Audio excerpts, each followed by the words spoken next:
Hey everybody, what's going on? Welcome back, it's Jordan here. I'm trying to figure out what we're gonna do today. I honestly don't even know. Like I've got this entire surface right here and a whole bunch of base plates. I probably should lay out all those base plates. I wanna do like a perimeter of water.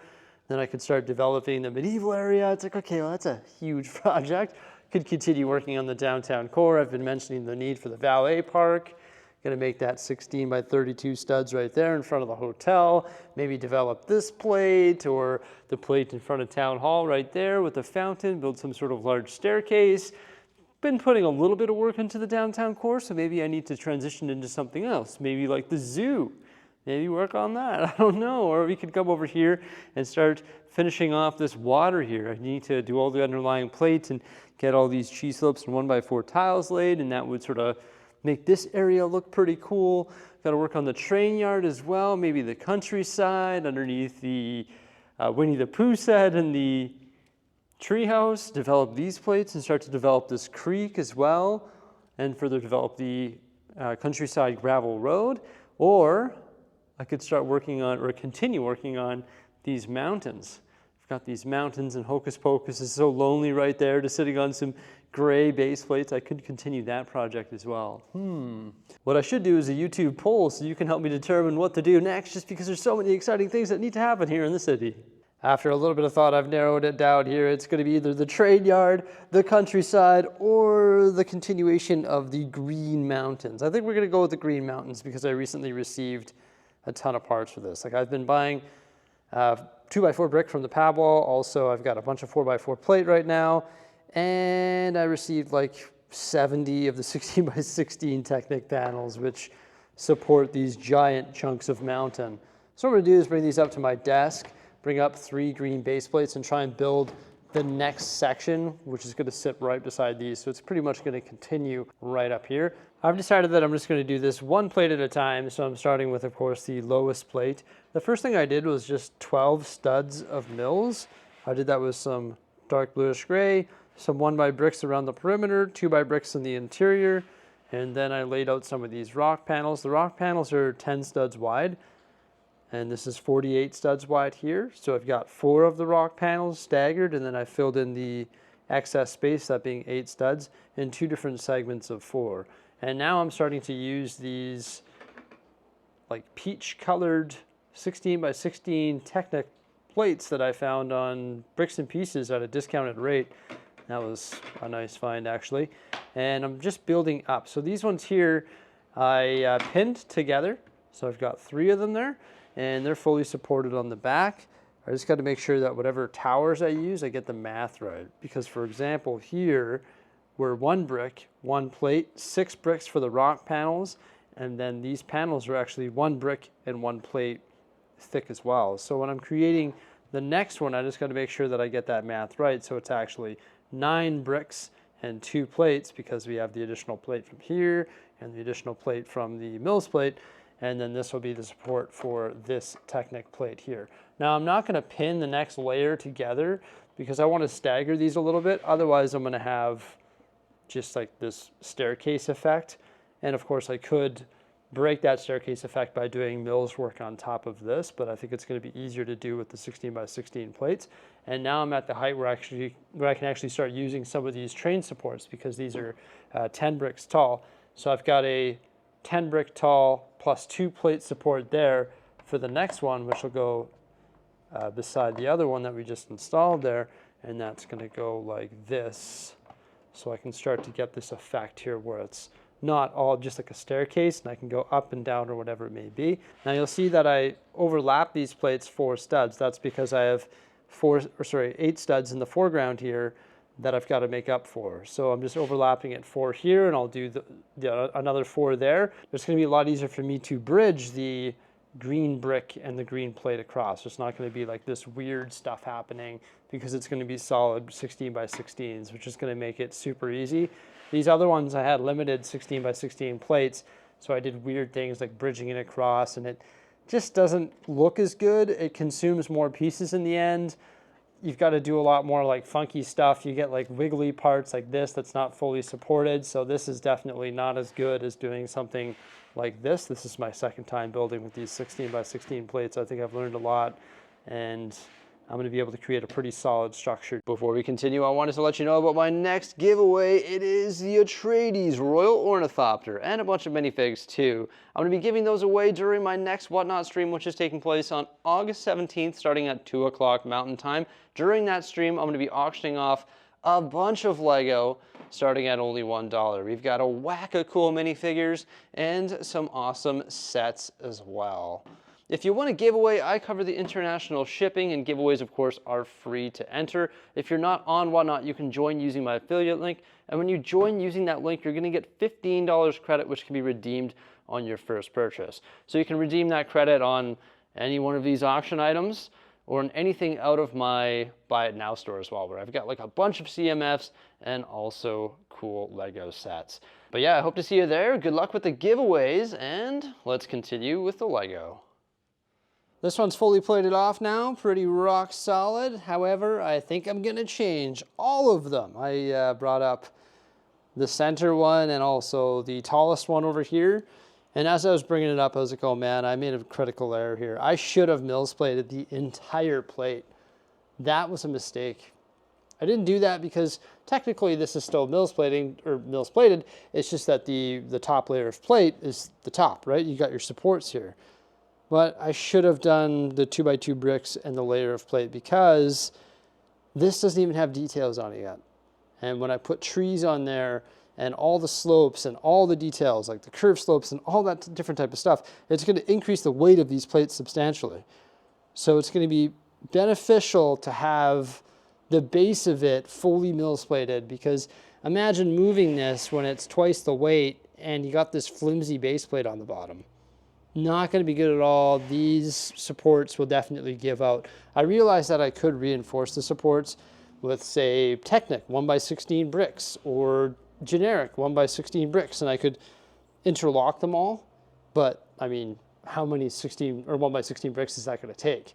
1, 2, 3, 4. To interlock all these, I'd need like 20 per plate, and those things aren't cheap. So I think the best way to add rigidity to the structure and just to increase the strength of it is to mills plate the bottom of it, because then when you move it, you just grab it by the bottom. Because now when you grab it by the bottom,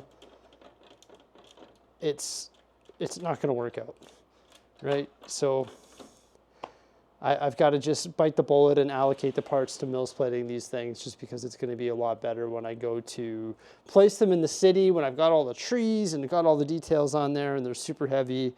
So I've pretty much got to rebuild the existing ones and then build the new ones on mills plates. So there's the second plate, and this one is mills plated. Now this one, I don't think I need to mills plate it, to be honest with you, because when I moved that one, it was pretty solid. The middle one was decently solid. Like I probably don't have to rip that apart and re-mills plate it all, but the second version of that, like the one that's going to sit beside it, I decided to mills plate. Now this one here, that one needs to be fixed up for sure, because when I moved it, these things like popped out. So mills plating that is essential. I can't believe I got away with not doing that to begin with. I can't believe I let myself get away with it, to be honest with you. Well, this is a pretty cool side-by-side comparison. We've got the naked one, which I just finished constructing.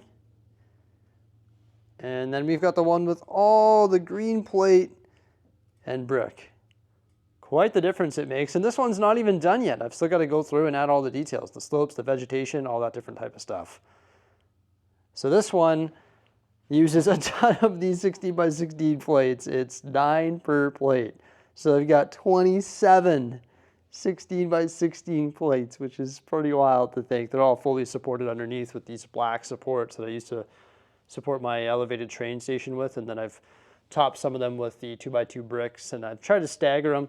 So this one's going up a brick there. These ones are going up a brick. So they're in all sorts of different, heights. And once I go through and blend it all in with the bricks and the plate, then it should look pretty cool. It's sort of got like a staircase effect here, but that's just like the base construction. Once the blending work is done, it'll look pretty natural, I think. I've got quite a bit of blending work to do here, though. You can see how tall this is compared, but I can build this up with green brick and like create a little valley in there. And that's the fun part of it. The base construction of it, interesting, but not quite as fun as getting in there with the green stuff. Mrs. Bricksie was here too, so she can help me out a little bit, although this is a little bit hard on her wrist, so she didn't help me out for very long. But this is going to take a lot of green brick and a lot of green plate, most of which I got from the pick and build wall, which is good, but I'm going to need more because after bricking this all up here, I'm officially out of green brick, like completely out. So I'm going to have to go to the pad wall and buy some more. It takes a lot. So what I'm doing is just mills plating it underneath pretty much. Like I'm using 2x4 bricks, 2x2 bricks, and 1x2 bricks, supporting those 2x4 bricks as best I can underneath there. I would love to just build this with all green brick. Like if I had an endless supply of green brick, it would make it so much easier. Trying to use the colorful stuff under there just to conserve green as much as I can, right? And just reinforcing it all using like brick between the seams and then just building it up. And I'm not just building it up as those 16 by 16 plates lie, I'm staggering it a bit. So there's a little bit of difference that I'm able to make with the height and depth of the plates, and then I can also blend that in with plates. For example, where there's bricks staggered, stacked on top of each other, eventually I plan on taking a bunch of plate and placing it in front of that just to sort of blend it in a little bit. Like I mentioned in the past, and I mentioned in this video, the one on the right there is not the final product. What I'm going to do is go through with like hundreds and hundreds and hundreds of the 1x2 slopes and 2x3 slopes and 2x4s and all sorts of different slopes, and I'm going to add those to like the little ledge or little staircases that I'm building right now, and that's going to help blend it in. And then once I do that, I can add vegetation and cheese slopes and curved slopes, and I can start to add some different colors and stuff in there as well, such as rocks, creeks, and everything that you would find in nature. And then the final thing is like the big vegetation when I start putting in like the trees and stuff like that.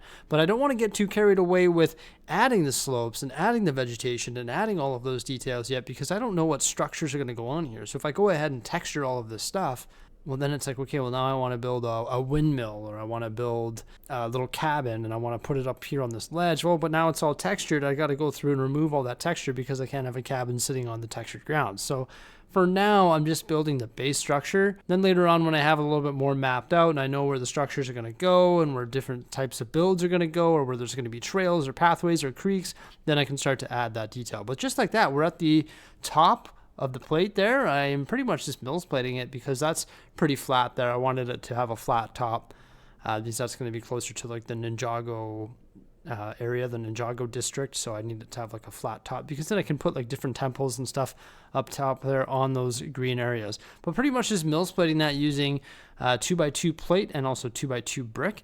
And then once I get that done, it's time to go through and just blend it all in, because you'll see some of the color popping through. So you can still see some of that 16 by 16 plate color, or you can see some of the underlying brick color. So I just need to go through and blend that in with more brick and more plate. And then once again, eventually I'll do some serious blending. But here you go, you can see what it looks like before. We got all those exposed 16 by 16 plates and a bunch of gaps, and you can see some colorful bricks as well. And after, quite the difference, hey? It's pretty crazy what a little bit of green parts will do. Well, maybe not a little bit, that's quite a few. Here's an interesting angle. We can peer underneath these massive plates, 6 of them in total. Look at all these support structures. Crazy how many parts go into creating something like this. I realized I could substantially reduce the amount of parts just by creating a wood structure, but I think a wood structure would only be good for the taller sections unless I built multiple structures throughout the entire thing. And I do have a wood structure at the very peak, like the Ninjago district is going to be on a wood structure, and then the taller mountains running throughout the center of the city will all be on the wood structures as well. So I think it's easier to use Lego for the smaller stuff like this, although this is not small at all. That is not a good descriptor. 6 48 by 48 plates, and this isn't even half of one of the mountains. So you can see how big it is compared to my hand there. It is just enormous. I don't know like how many parts go into each separate plate. I don't know the value of the parts, but it is definitely up there, especially when I get like all of the blending work done, all of the vegetation done, and all of that. The value of each one of these would be like remarkable, more than you would think. It's pretty cool though. I like how it's all like mills plated, so everything is its own module as well, like it's modular style, so it's pretty cool. I'll be able to take this apart, move it around, modify each individual plate on its own. because they're going to get really heavy. There's no way I'd be able to build this is one big module. Maybe I could merge like 2 plates together at most, but I think it's better to keep them as their own entities, 48 by 48 studs. And that's why I decided to switch up to the 48 by 48 stud base plates in some regions of the Lego city rather than using all 32 by 32s, just because you get a bigger hunk of Lego out of it, like a bigger module. But I like how I've blended everything in, and I will further blend it later on as well. But when you see the size of it, like we compared it to my hand, and you compare it to me, it's pretty ridiculous. And it's crazy to think that this is just like a small section of the mountains that I plan to build for the city. But it's cool though, because I'm starting to see my vision come together with like the green hills and all that. So I'm pretty excited about continuing to work on it. And that's why I wanted to continue working on it today as well. And I'm excited about placing all 6 sections in the Lego city just so we can test fit it and see what it's going to look like. So let's do that. Oh, but first off, I just want to showcase the taller section with the mills plate. This is much better. Like you saw the other one, it like broke apart when I tried to move it. This is much better. And once again, I could connect all of the support pillars. I do realize that, but that would just take even more parts. And when it's mills plated, I don't think you have to. I think it's fine. It doesn't look so big from afar, and when it's placed in the Lego city, hey? Oh my gosh, that is crazy. That's 6 48 by 48 gray base plates, and that hill alone in that small filler section has an additional 6 48 by 48s plus 4.5 32 by 32s. So I've got to build that times 2 plus a little. That's wild. Oh, I love that though. I just love that. It's coming along great. I'm glad that I decided to do that today. It'd been a while since I'd worked on the hills or on the mountains and the hills, and you know, I have the parts to do it now, so I was excited to try and conquer a small section today, and that's just what we did. And I love having the train just rip by too. Yeah, there it goes. It's gonna pass through a little valley because remember, I plan on raising all this up as well. I've decided that I will be doing a wood structure for underneath the Snow White and the 7 Dwarves, and also the treehouse and the Winnie the Pooh. So I'll be building a little wood structure for those plates there. And then this creek, I'm gonna round it out a bit. That bridge, I'm gonna flatten out. And then this gravel road, I'm gonna get meandering through here as well. Now the next section of mountain, which is of course gonna be another 3 48 by 48 base plates right there, is going to have the road. So the road, the tunnel, pops out right there, or it goes through the mountain right there. So I'll have to have that come through here and pop out. So I don't know how I'm going to make that work. And I don't know if that tunnel is going to be like elevated up in the hill. And then also the hill is going to have to accommodate a creek. And that creek is going to flow down from the Ninjago district and come down some waterfalls and stuff and flow through here. So the next one's going to be a little bit unique. A little bit more difficult to create because I'll have to factor the tunnel in and also the creek. So I'll have to try and figure that out. And then also another thing you'll notice is that I have to do some blending work up here as well. I actually built this mountain right here, this section of it, a little bit too tall, and I did this by design.